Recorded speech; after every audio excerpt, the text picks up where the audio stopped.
Good afternoon, everyone. Welcome to the last Pillar 4 committee meeting for the 2024-2025 school year. We will have more to come during the summer. My name is Hope McGuire. I am the chair of Pillar 4 committee for AIB. It's always a pleasure to be here with you all. Today, we'll be getting some AIB updates, some legislative discussion updates, as well as focusing on some of the challenges, barriers, and successes of community schools, and then also talking about what will be our structure for the June 24th meeting from 4 to 5:30 that we hope that you guys will participate in. At this time, I will pass it over to my colleagues that are on to introduce themselves. Dr. Grant. Good afternoon. I am Dr. Jessica Grant, proud principal of a K through 5 community school in Prince George's County Public Schools. Ms. Jones. Hi, my name is Shalita Jones. Previously, I still am a speech language pathologist, and currently I am a shared accountability specialist for Montgomery County Public Schools. I will pass it to Joy. Hi, I'm Joy Schaefer, Government Relations Director here at the AIB. And I'm sorry, I don't have my screen up with everybody on it. So I'm not That's sure. it. Oh. But I'm not missing anyone. All right, great. You're not missing anyone. And at this time, we'll just turn it over for our AIB updates. Yes, I just wanted to share that it's time for the Blueprint Comprehensive Plan update, which is the process by which we welcome the community and stakeholders to take a look at the Blueprint Comprehensive Plan and make suggestions with regards to each pillar in particular, and relevant to the sort of goals that we have, blueprint goals that we have for each pillar. So this committee will be meeting at their next scheduled regular meeting on June 24th. And there will be a opportunity for folks to register for that, to provide public comment. And the way we were thinking we would structure those meetings would be just to provide a very brief overview about the comprehensive plan and what the parameters were around developing updates for that, and then open it up to public comment. In the next few days, we'll be sending out communications with regards to, again, the meeting date and time. And then just a link for folks who would like to make public comment at the meeting in person, so they can join this meeting. And then the chair can call on them. We'll get a list together in terms of the order, and they'll have a few minutes each to provide public comments. There's also going to be a link both on the website and in that communications. Maybe people don't want to actually make comment, but they'd like to provide written comment. There'll be a Google form for which to use, so they can provide that as well. And then, of course, as all these meetings are, there'll be the live stream if you just wanted to tune in and listen to the comments and discussion. So again, that communication should be going out probably by the end of this week, and it'll be also posted on the website. And then I guess I'll wait to do sort of legislative, just a refresh of, again, I know you all are going to discuss community schools, and maybe I'll just very briefly refresh what happened during session with regard to changes to community schools when that comes up. Thank you. Were there any other AIB updates? Thank you, Joy, and thank you, Chair Hope. One update is we want everyone to know that the AIB is currently recruiting and looking for individuals to serve on the 4 advisory committees. The vacancies are listed on our website, and community members are encouraged to nominate someone, and they can share the name and email address of the potential applicant to our email address, and we will send them an application, or they can nominate themselves by submitting an application, and we will accept applications until June 25th. And now, as Joy mentioned, she will give us a reminder on the legislation that specifically targeted community schools.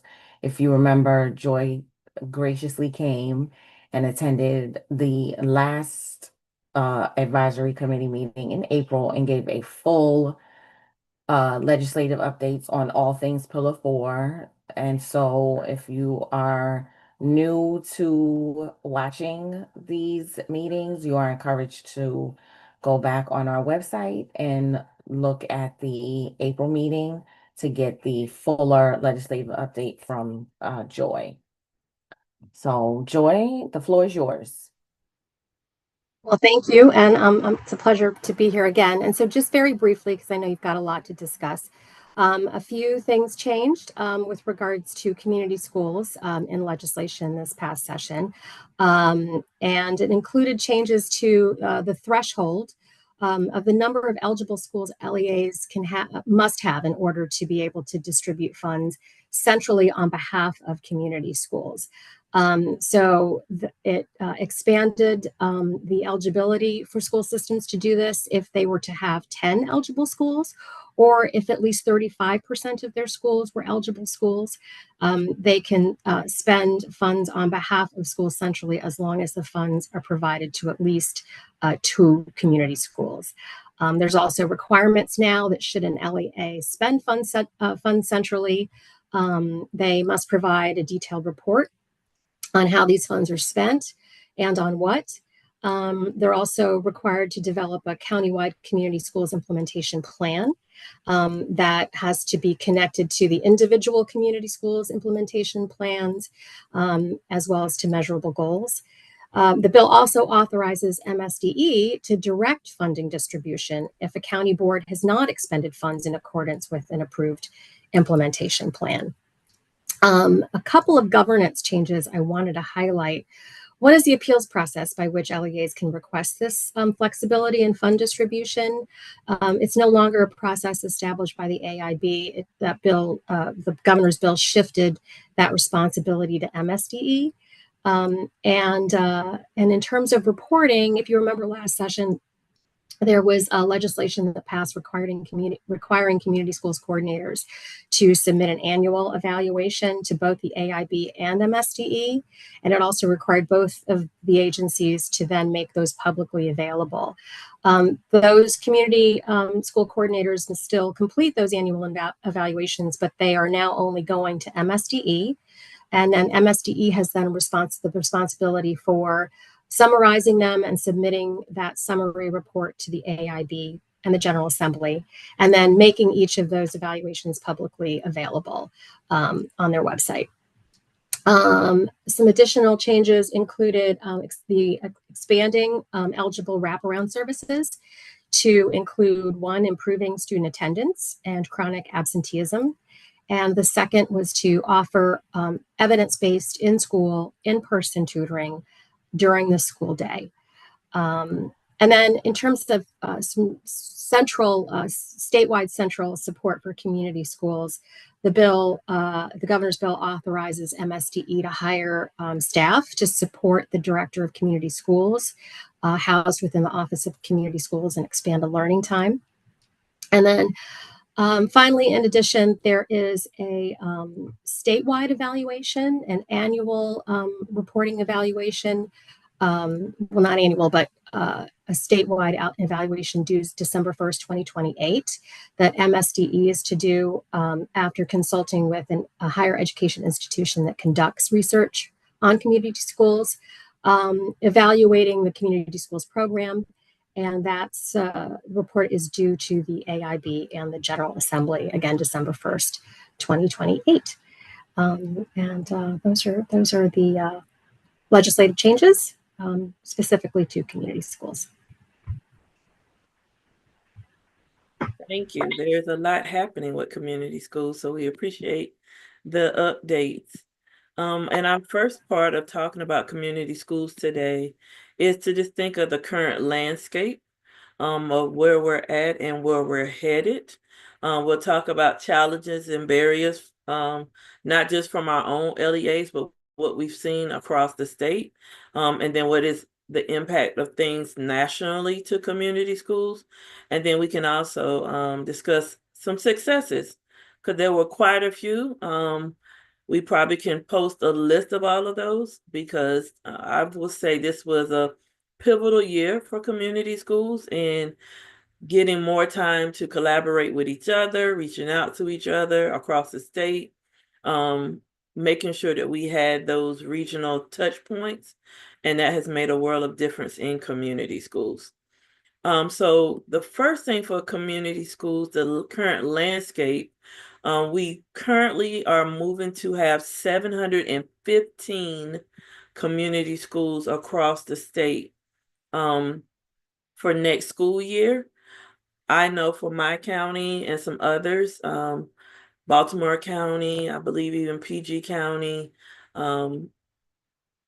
might also be Anne Arundel. We're going into low double digits to high double digit gains. I know we're having 24 additional schools join us. That just speaks even more to the concentration of poverty that is around the state and what we're seeing, and also in preparation for what we're seeing in our state with federal employees who might be looking for these services that they've never had to look for before through community schools as well. And so this could be a very pivotal transition for community schools, not only the schools that we're adding, but the schools that we know that are coming up in the future. Another thing I'm just sharing that was definitely a current landscape is we have had steady, consistent MSDE support with staff. They have Derek Anderson and Jenny Torres, who's the coordinator, and now to know that they are able to hire additional staff for the amount of technical assistance that will be needed across the state is great news. And that just allows us to not only have a connection to MSDE, but actually have them on the ground with us, actually. I know for Derek and Jenny, they have come out into different LEAs and done meetings. They've been able to actually come and speak to steering committees and parent coffees in some schools and to leaders. And when you have that staff and they don't have to worry about what they might be forgetting or they might be missing from MSDE, but can get down to the LEAs and have that connection, has been definitely a positive for all of the schools and LEAs that have been able to bring them down and interact with them. Dr. Grant, as someone who is at a community school, what would you say is one part of that current landscape that you were excited about, that you're going to take into next year? And then what is a barrier that you're looking to address? So I must say that I have a new community school coordinator, and I am going to speak from experience a little bit with what I'm currently doing, but then also try to look at it from a district lens, if at all possible. I'm excited about the person that I currently have that's come on board to really help drive this wraparound process to ensure accessibility to our students. One big thing in knowing my school needs is we're a uniform school. And thinking about the challenges that families have around, of course, we have some food insecurities, but we also have issues with uniforms. And so thinking about the supports that can be provided through that particular process to ensure that students feel comfortable coming to school with this uniform policy in place. So the funding sources and being able to have funding that can go towards the purchase of uniforms. I did hear that that's something that could be implemented in the upcoming school year. And so that was exciting to hear because that's a major concern for elementary schools. Some families don't even start school the first day of enrollment because they have to find the uniform, and I don't want that to be a hindrance or cause families to not have students engaged in academics. So that funding source is a landscape that I am excited about exploring for next school year. When I think about challenges, attendance is a big deal at the elementary age, especially for primary students, K and 1. They tend to have even less percentage of being at school on time daily than when you think about fifth graders who can walk themselves to school. So you have to depend on parents and making sure that they, one, have what's needed in order for students to come to school, whether that's the bus transportation set up, whether or not the student is a walker and is able to walk with a older sibling or community members, if the parent has to be at work. But attendance is a huge issue at my school and in district wide. And so just trying to find ways to have incentives to really motivate parents and students to want to be at school. So I'm pleased that my new community school coordinator is taking this on like heads on. She's like, let me look into what the issue is. Why can't students come to school? Why is this student chronically absent and has only been present 65% of membership days? And so exploring the underlying issues, it's really a challenge. But I'm excited about what we've done to really turn it around here at my school. And district-wide, I can say there's several schools that are doing a lot. Incentives, they go a long way. Everybody has a competitive spirit. So when you have a challenge on the table and who's going to win that extra recess or that pizza party, or they want to come to school because now they have something that, oh, we want to get it. My class wants to win. Something as simple as that can be a motivating factor for students. But then identifying those underlying issues for those families that do have those financial concerns. My new coordinator is actually making calls and home visits to see how we can address these issues. So that would be a challenge for me. I would totally agree. I would say for a lot of the schools, pre-K through 2 is the attendance part. What we've realized is that you cannot just go off of your surface data. You do have to do that legwork and go a little bit further into the depths of why are you not coming? So I know this year many school districts that have community schools did work with either attendance works, did it through their PPWs, did more training around making sure to understand how to be culturally responsive to families and what they might be addressing or going through. What was very telling for us is that there were some that did not realize that even though their child might be in pre-K, it's not considered part of the compulsory attendance part because that starts at kindergarten. But that data still hurts the school some. And if we really want the student to have a strong foundation, yeah, they need to come. So just explaining to parents the power of pre-K or Head Start and making sure your kid gets into the routine of coming to school makes a big difference. We had some families I know in spaces where the coordinators and even district level community school staff have been just simple as having a conversation with a family and saying, we see the same pattern on Tuesdays and Thursdays. What is happening? And I think with our coordinators, that's been one of the things to really address of we have to have time to have that human time. It can't just be pulling the report to look at the data. What is the next level? So we get to that surface level, then we kind of go a little bit into the shallow, but we got to go a little bit more in depth, and then we can address this. Because a lot of times it is not that they do not care. It's not that they don't see the value. It literally is, I just thought it would be easier for you all instead of maybe them coming a little bit late or them having to get picked up a little bit earlier. And those are the conversations we just got to tell them, let us partner with you.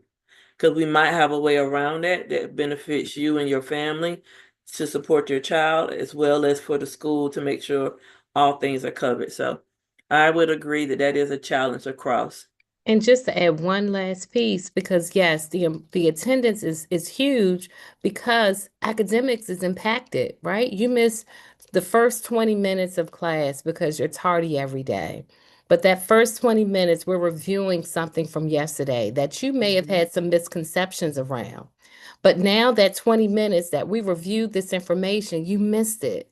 So now that misconception continues. So it makes the work of closing the gaps for students even more difficult, even with just being tardy. So it may sound like a small thing to some, oh, they just missed a day, or they were only 20 minutes late. But it makes a huge impact when it's a daily, weekly concern, and it shows in data in our scores. So Yeah, I think one of the things that we have to do probably now, knowing that literacy is a very top tier push for us as a state, is to also talk to what does that lost time have an equivalence to in reading, in math, in science and social studies, in the arts, because it's easy for someone to think, oh, it's just 20 minutes. But if it's the 20 minutes of reading block or your literacy block or writing, and you able to actually see if you miss 20 minutes, this amount of time for this amount of days, that could be this many reading blocks that your child's missed. We have to start giving it to them that way, because I think we're not doing service to always do it separate from each other. They have to show the parallel connection between the two. I would say the other barrier that we are seeing is the influx of more people needing the services. Some who are even people who might work for our school systems across the state, because they might work for the school system, but maybe they have another family member that stays with them, they're married to, that is a federal employee. And we cannot, overlook what is happening in Maryland with a lot of the different federal agencies having employees that now have to figure out what is the next step for them in their careers, and how does that look for them as families. Does that mean we have to move? Is that meaning moving out of state? Does that mean moving to another neighborhood? Does that mean going to an area that is a concentration of poverty area? And then my child is now in a new school and learning what are those resources that can help me bridge the gap until I am able to get back more stable. I think we've done a good job of trying to work as LEAs on anything that came up to make sure that if we had resources available that could be used statewide, here, let's share this with everyone. And so having that, and then having opportunities to get together. Right now, I'm actually sitting in Minneapolis because we're at the National Community Schools and Family Engagement Conference. A lot of Maryland will be actually presenting at the conference this year. And so that is something that just speaks to where we're going.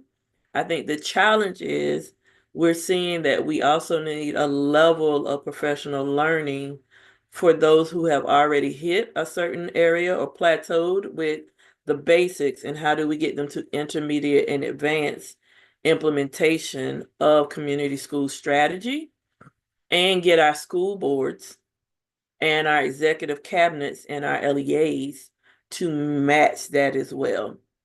Because we still are having LEAs that have the issue of maybe your operation side not understanding their impact on the side of programmatic resources and needs. So that will be another challenge. The current landscape, though, that is still positive out of this is that the legislation understands what we are needing to do for the kids that are across the state in this concentration of poverty areas. I know we'll talk about our fall schedule. Definitely would love to have someone come and speak about the neighborhood poverty indicators for people to understand why there is a difference between community schools and Title I, more than just federal and state funding, but what does that look like within Maryland with those neighborhood poverty indicators and how we can probably use those even more strategically about some of the future legislative session topics that might come up. Spotlights of success, we have quite a few. One I would love to shout out is Towson University, who had the inaugural Maryland Community Schools Conference in March. That was well attended. This is a kickoff for us to do some work around university assisted coursework and using college students to support community schools across the state. And so that is being built out with Towson taking the charge. They also have a certification program for anybody who is interested that is community engagement and leading school change certificate that is to support schools who are serving high poverty, racially and ethnically diverse populations and need staff that are able to engage effectively with the communities that they serve. And so it's great to see someone taking charge and speaking to what we're seeing in these areas of concentration of poverty. That is our community schools. And so if anybody's interested, that is at Towson University. They are actually now looking to get the cohort started for the fall session for fall 2025. It is 4 classes. So if anybody's interested, I say join, because they have stuff on instructional leadership, action research, communities and organizational change, and the sociology of race and ethnicity, which sometimes we do, have as a challenge because we want to not always speak in race and ethnicity. Sometimes we just talk about poverty, but we also should talk about the intersections of that. Trying to see what else. We also wanted to shout out PG County, their director, Ingrid, I know, is going to be doing some presentation. She's been presenting on behalf of the state in PG County for community schools all school year from the University of Pennsylvania to here in Minneapolis, along with MSDE. And so that is another success. We also have the success of LEAs working together. So I know I'm blessed this year to have site visits with 4 to 5 other LEAs where we'll be coming out to visit them during the summer and having that collegial conversation about what are the highs and lows. And a lot of times kids like field trips, but so do adults. And so this is a great opportunity for us to get together and actually see what we can start kicking off for our next school year. Is there anything else you guys think are any other challenges or barriers that might be coming up in community schools that we have not addressed so far?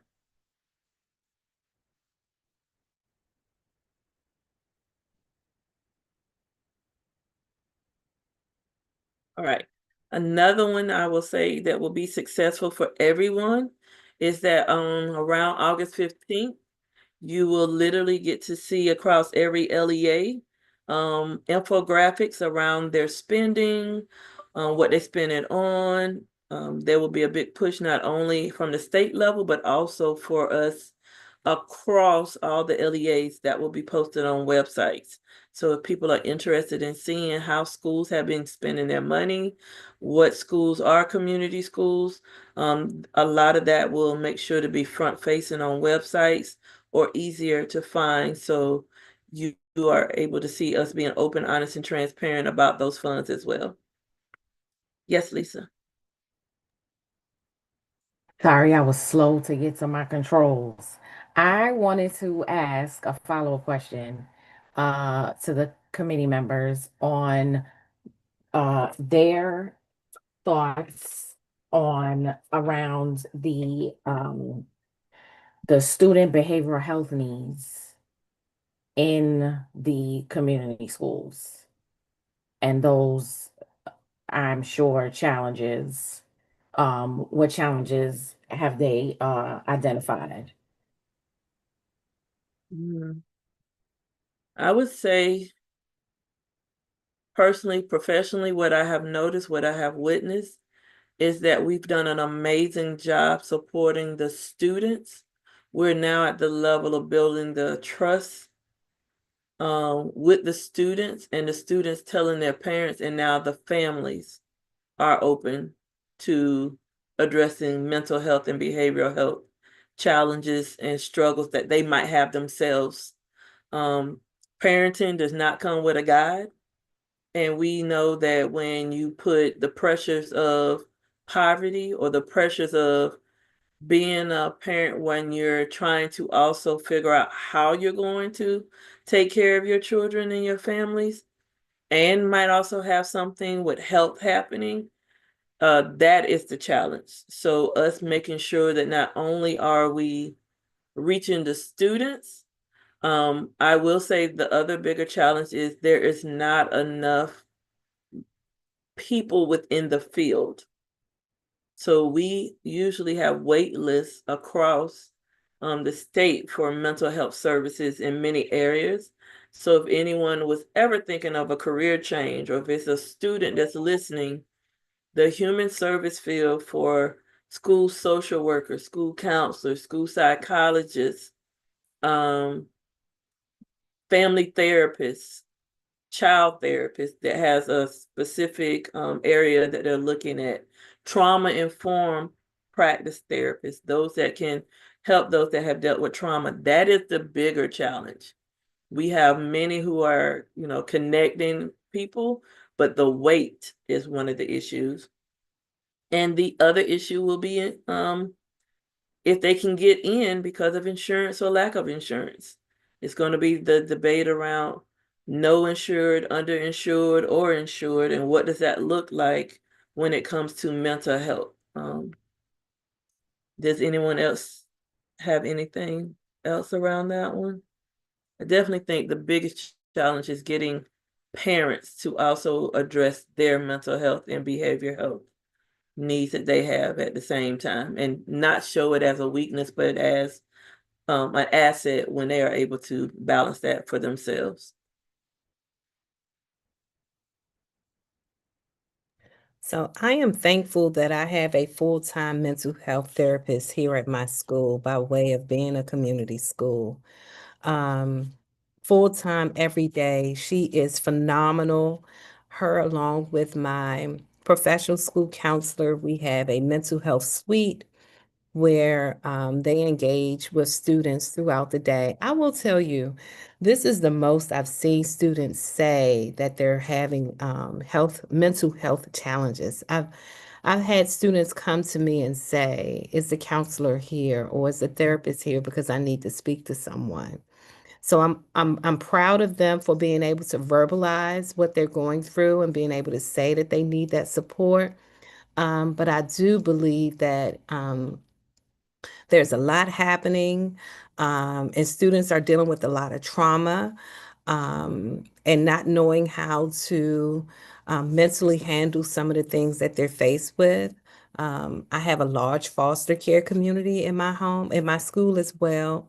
And I have a lot of students that are living with their grandparents for whatever reason. And so students are definitely dealing with a lot of anxiety today. a lot of pressures of this, social media world that they think is real. And they're trying to impress and live up to the ideal of this thing. And so I am proud of the work that my team does here to really help. We highlight mental health, of course, May being Mental Health Awareness Month, but we highlight mental health in my building monthly. To where there is some sort of activity that we do with students. My counselor is great with referring students to the therapist, and her caseload has grown to where she has one-on-one, and parents actually do go through the process of doing the intake so their child can receive therapy services during the school day. And so I'm thankful for that. And I know that it's the benefit of being a community school. But I'm very, how do I word this? Our students, they need those strategies, and they need them so badly that I am slightly worried about how they'll be able to persevere through some of the challenges of this world, because they're very fragile. And so I'm thankful for the support that I have here at the school to help them. Yeah, well, what I realize is that the challenge is getting people. There are others, because I will say Montgomery County has a very supportive county government structure to help us with a lot of the mental health challenges that might come up in schools, because it's built into our Department of Health and Human Services. So we have partnership through Linkages to Learning, Bridge to Wellness, which is in high schools, wellness centers that have the health and the mental health component to it. We have other providers that come in through the school system MOUs, through the Coordinated Health Support Grant through the state, like JESSA and Thrive. YMCA is with us. We also have Everymind, Shepherd Pratt. Some places have smaller agencies that are coming in and supporting. So there are times I say, yes, we need more in that field, but I cannot say that we don't have more than some other ones have at all, where they're still trying to find a telehealth, which I know is a big thing that's happening in many areas to make sure that they can get students to who they need to and their families through mental health appointments, and just making sure that they are secure afterwards. I still think one of the challenges is one, we have to be mindful of what is age appropriate. So Children's and Screens is a great resource that we actually push out any webinar that they do, because there are times people say, well, I saw that when I was a kid. Yeah, but we didn't have social media where it could be enhanced, where it could be repetitive. You have to watch what children, see. I believe in protecting the innocence of children, because we think because it was taken from us, it's all right for it sometimes to be taken from them. And so I would say that's the challenge. Getting the adults to realize it shouldn't have happened to you when you were a child either. So let's protect, the children now in that sense. I would say the other thing that stands out for the mental health side is, if we can address that, I think we would have more true, open, and honest conversations about whether or not a child really needed an IEP. Some of the trainings and things I've been seeing recently is, until you address the trauma, can you really address that they might need an IEP and start that data? Because some of it could just be address the trauma through therapy. It's not that it's an IEP. Or address it through therapy, and maybe what the child really needed was a 504. So using those resources and things as well to have that conversation about what really is elevated and what should be supported and addressed before we get there. So that would be something that definitely stands out in many places. So just having those conversations about that. Looking at this, we know that we have some months that we are off, Usually we take, I believe it's July. July we probably would meet just to solidify our schedule for the year. We wouldn't do it in August because everyone goes back to school around the time that we would probably have a meeting in August. But we would start our timeline in September for our fall speakers and winter and moving forward. We had our special education work group come before. I think it would be great for them now to come back next year to tell us what they were able to do, but then to highlight the related services that come and make that meeting about all of that. Because we had a good meeting with the speech language pathologist just about the training, certification levels, what does that look like for recruitment?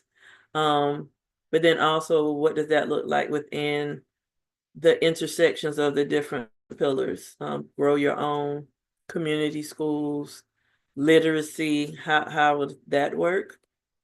Is it others that we have not had this year that we need to kind of circle back and bring on? Like we said, the neighborhood poverty indicators. Who else do we think we might want to have come? I'm gonna ask Shalita because you have some good ones. No, I was gonna say, just piggybacking off of what you were saying about the mental health. Do we have anybody that kind of spoke about No, that is that? right. That's a good one. Yeah, I was just thinking about that because I mean, both you and Dr. Grant like hit some very good points when it comes to like poverty, but especially like the mental health.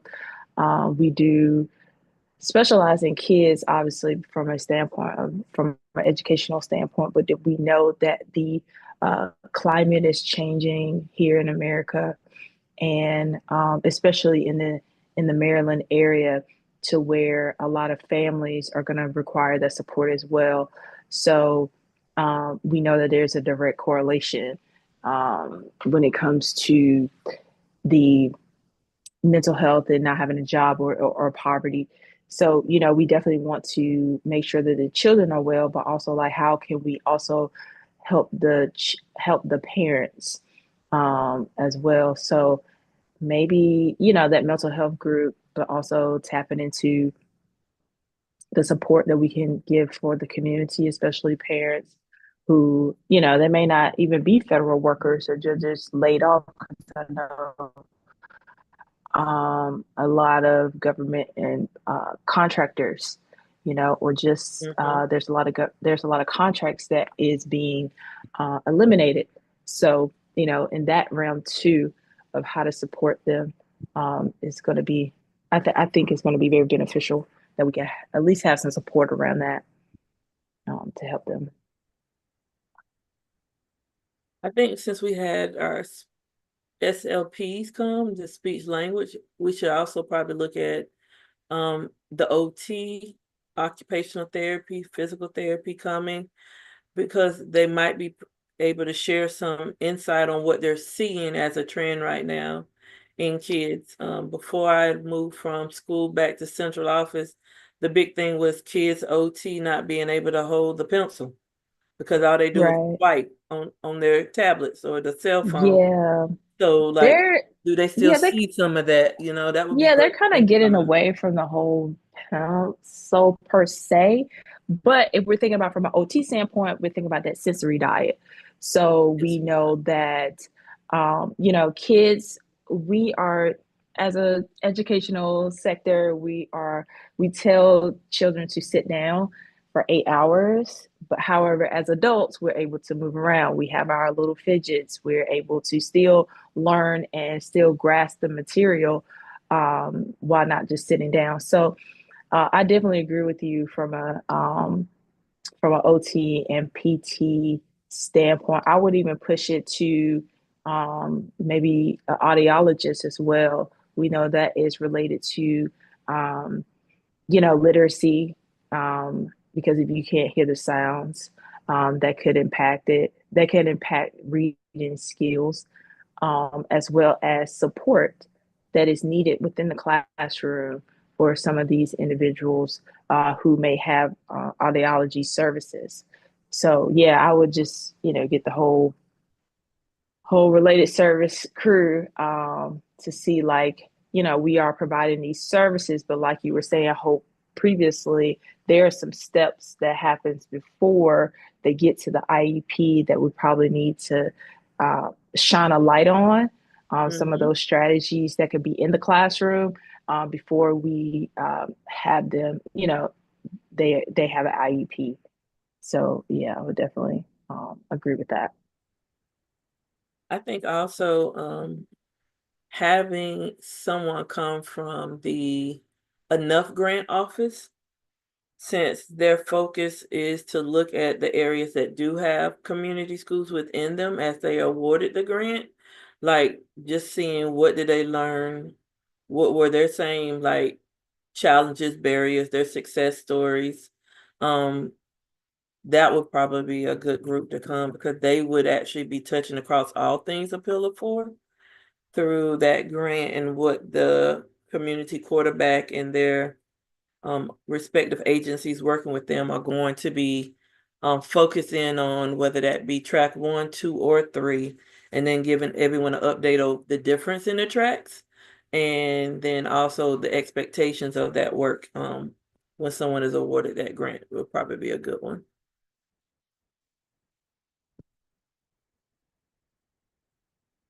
Dr. Grant, do you think we should probably see about maybe bringing in other administrators at different levels of being a community school and seeing what they have to share about the process and I would love that. legislation?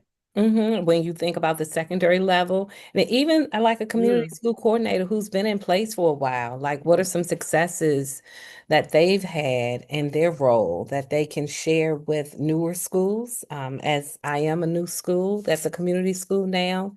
So hearing from secondary as well as a veteran community school coordinator that's been doing it for some time, and the effect that they've had on their school community could also be helpful and give some insight.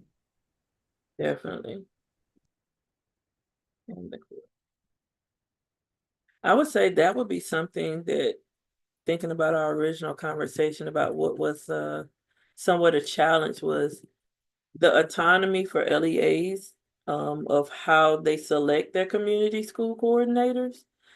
Some have admin one cert, some have um, certifications through their teacher unions, some have it as an administrator side, but it does not have to have the certification of an assistant principal or principal. Um, that would be good to just get some information about why someone might have decided as a LEA to go that route to see what is probably best suited for the work. Because some of it is the culture of your LEA, and then some of it is what someone might have just thought was a good way to go, and now it might be a different way that we should probably suggest to make sure that we're getting, very strong candidates in those roles to help schools out as they come on.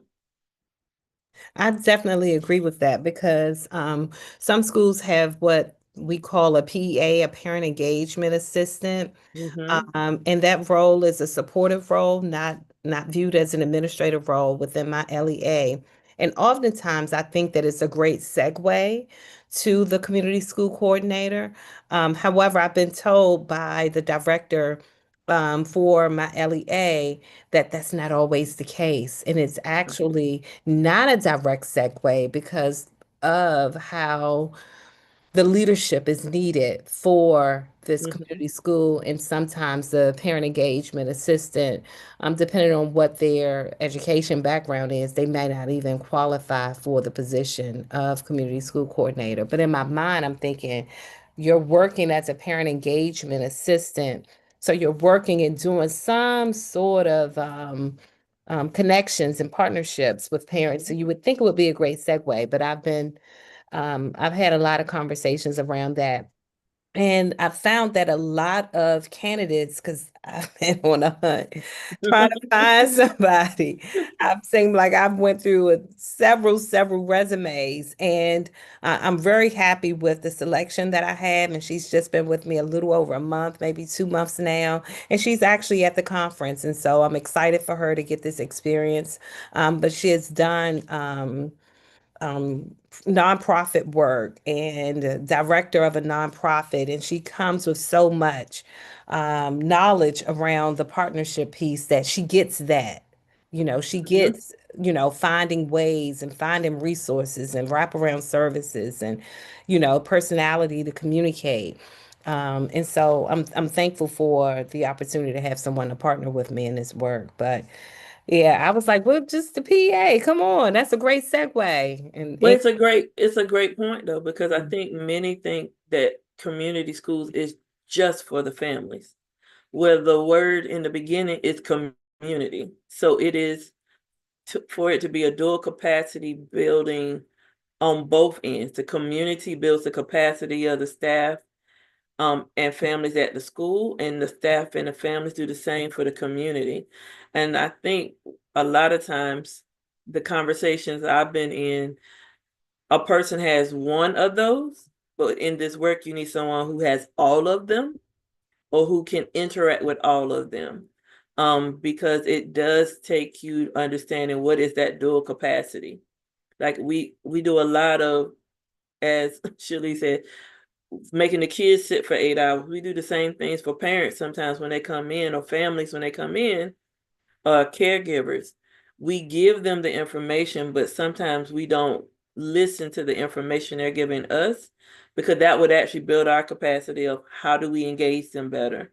I know we have some schools right now that are asking a very simple question and have been blown away by the response. How do you as a family want to be communicated with during the school year? Because everyone want to say, oh, well, we send out things through our website or a newsletter. And it was depending on, you could tell somewhat a little bit of a generational change. You can see those that have always had cell phones, please just text me. It's so much quicker. You're not going to put a lot in text. It's going to block you. I can read it real quick and know where we need to be when we need to be there, compared to some who want the full newsletter. I have 3 young adults, but when they were younger, I used to tell the teachers, only share with me what is pertinent to your grade if I know I'm getting ready to get the entire other stuff as a parent from the school. I don't need 3 copies of it. I didn't do 3 copies of the paperwork. I got one set of the beginning of the school year paperwork, filled it all out to the best I could, and then I would put the kids' names on it after I made 2 extra copies, just to save time, because when you have kids, you got to, work what you can. So using that as a strategy is one of the things we definitely got to think about. Do they like the website? Do they like text? Do they want emails? Do they prefer a phone call? Because some grandparents want you to call because they can tell by the tone in your voice whether or not it's going to be a good day or a bad day. And so those are things that we have to think about as well. Is there any other topics that we think we've missed? Because some of these we know that we do bring up. We also said the neighborhood indicators.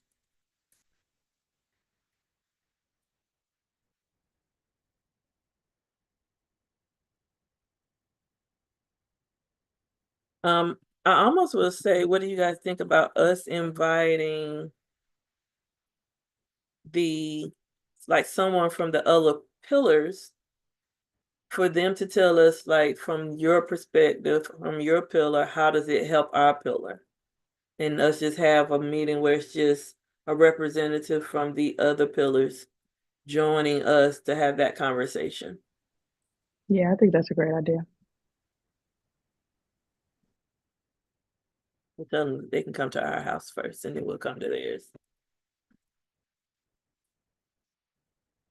So pillar intersection of the work.